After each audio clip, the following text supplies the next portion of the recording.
So for this video, I wanted to talk about the Ahsoka TV series and talk about why I'm afraid of being excited about it. And, these kind of things may come across as clickbaity. I mean, I'm trying my hand, I guess, a little bit at clickbaity, but I actually am being very genuine with this idea. Star Wars has burned me. That's literally what it comes down to. Actually, two different things. Number one, I love Ahsoka. I love a lot of the things that we've gotten with Ahsoka in it, and I am incredibly excited, I suppose, for this show. I want to see Rosario Dawson do an incredible job. I want to see pretty much the entire cast of Rebels coming back to life and coming back, in live action. I mean, I want it. But at the same time, I'm terrified because what we've gotten from Disney Star Wars, it's important to add in Disney to that sentence, has been largely abysmal. And I would say that when you bring back an Obi-Wan, when you bring back Ewan McGregor, when you bring back Hayden Christensen, and when you do that show as absolutely terribly as you did,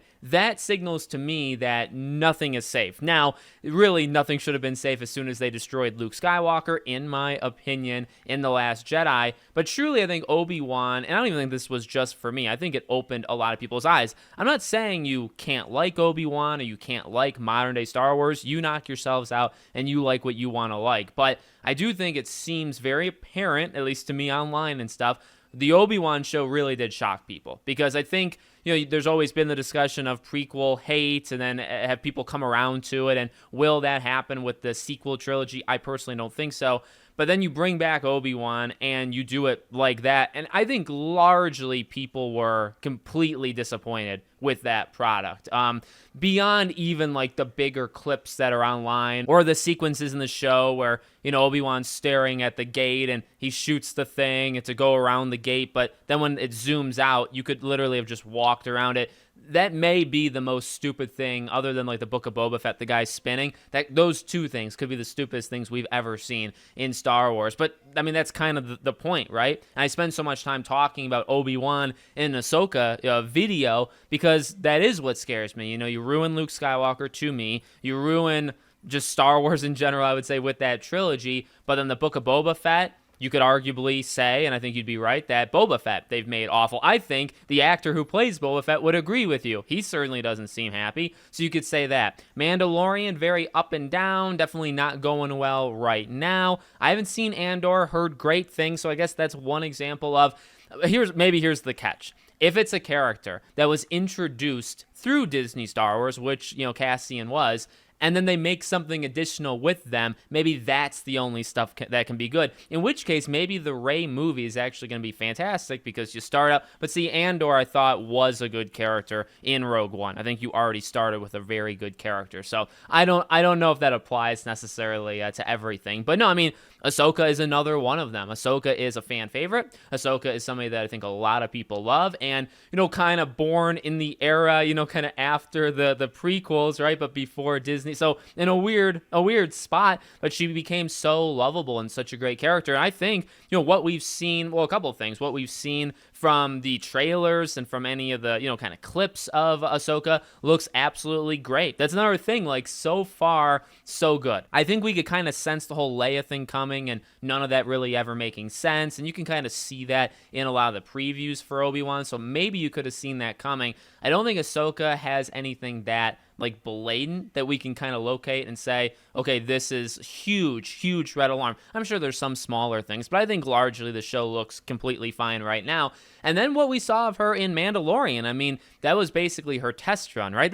I believe that was dangling the keys. That was saying, oh, look, a famous person. You know who Ahsoka is, right? Let's make her make Mandalorian good. And she did. That episode was awesome. But we already know that she can do it. And we know, I guess, in terms of one episode, they can write a really good, one thing for Ahsoka. Now you got to do it across a whole series, I guess one season, but you're going to have help, right? You got Sabine, you got, Chopper, you got all these characters coming back. Again, it is exciting, but I say all of that with definitely okay, I got to make sure I'm checking myself. I got to make sure I am honestly ready in case they ruin this, because the percentage is not high on things that they do well. Most things, to me, Disney Star Wars, are disappointments, so I don't really trust them there. You could say, well, she's an established character, maybe it's hard to do something like that wrong.